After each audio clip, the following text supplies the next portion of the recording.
নমস্কার বন্ধুরা, আমি আজকে নিয়ে চলে এসেছি আমলকি দিয়ে হজমিগুলির রেসিপি।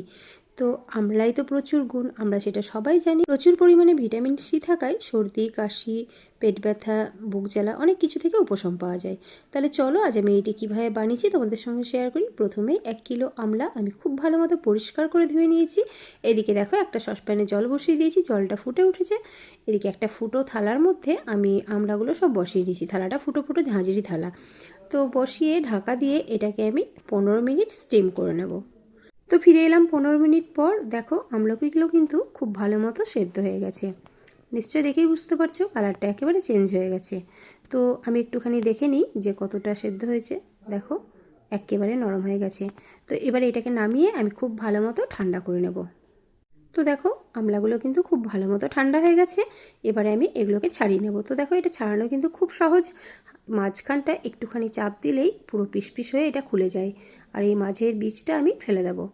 তো এটা ভাপিয়ে নিলে কিন্তু ছাড়ানোটা খুব সহজ, আলাদাভাবে কাটারও কোনো ঝামেলা নেই।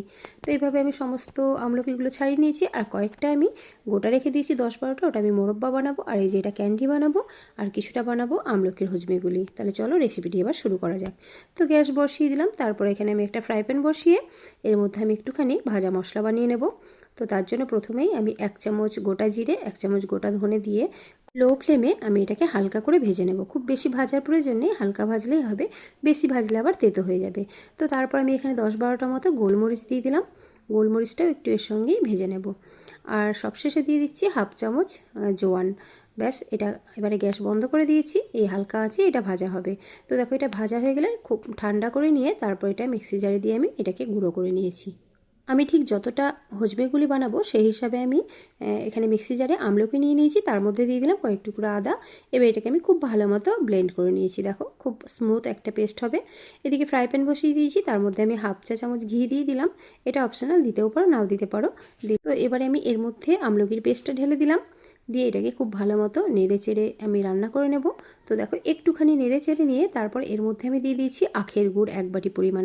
এটা মিষ্টিটা কিন্তু অবশ্যই নিজেদের পছন্দ মতো দেবে, আমার যদি প্রয়োজন পড়ে আমি আবারও দেবো। তো এটা একটুখানি নেড়ে চেড়ে নিয়েছি। দেখো গুড়টা একদম গলে গেছে। এদিকে একটা বাটির মধ্যে আমি 1/2 চা চামচ কর্নফ্লাওয়ার নিয়ে একটুখানি জল দিয়ে ওই 1 চামচ মতো জল দিয়ে খুব ভালো মতো গুলিয়ে নিয়েছি। এদিকে দেখো আমলকিটা কিন্তু অনেকটাই ঘন হয়ে এসছে। এবারে এর মধ্যে আমি কিছু মশলা অ্যাড করব। তো প্রথমেই দিয়ে দিলাম 1/2 চা চামচ বিট নুন। তারপরে দিয়ে দিলাম একটুখানি সাদা নুন, নুনটা অবশ্যই নিজে বুঝে দেবে। তো তারপর এটাকে খুব ভালো মতো নেড়ে চেড়ে আমি মিশিয়ে নেব। এবারে আমি যে কর্নফ্লাওয়ারটা গুলে রেখেছিলাম সেটা দিয়ে দিলাম। দিয়ে খুব ভালো মতো নেড়ে চেড়ে মিনিট খানেক মতো রান্না করে নেব। তো দেখো এইভাবে খুব